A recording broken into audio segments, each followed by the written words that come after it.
Les dirigeants du G7 ont tenu samedi une session sur la résilience et la sécurité économique, abordant des sujets allant de l'alimentation à la santé, ainsi que le développement et le genre.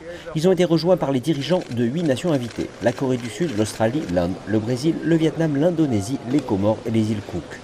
Alors que le G7 est confronté à des défis économiques, le Premier ministre japonais Fumio Kishida a appelé à une coopération plus étroite.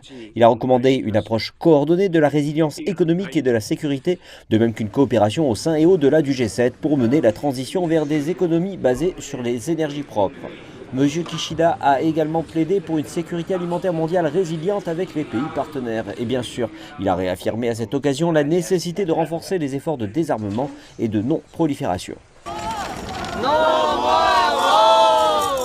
Dans le même temps, des personnes âgées d'Hiroshima se sont rassemblées pour exprimer leur inquiétude quant au manque d'initiatives des pays du G7 pour le désarmement nucléaire.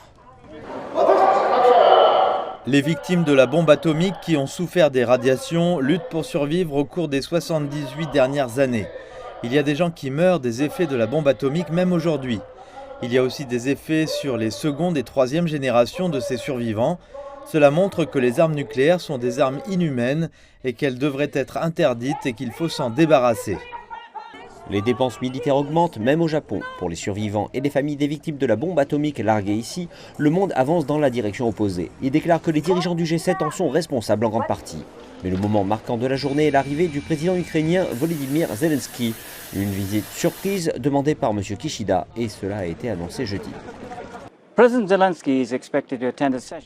Le président Zelensky devrait participer dimanche à une session sur le conflit en Ukraine et rejoindre les discussions avec les autres dirigeants sur des questions élargies.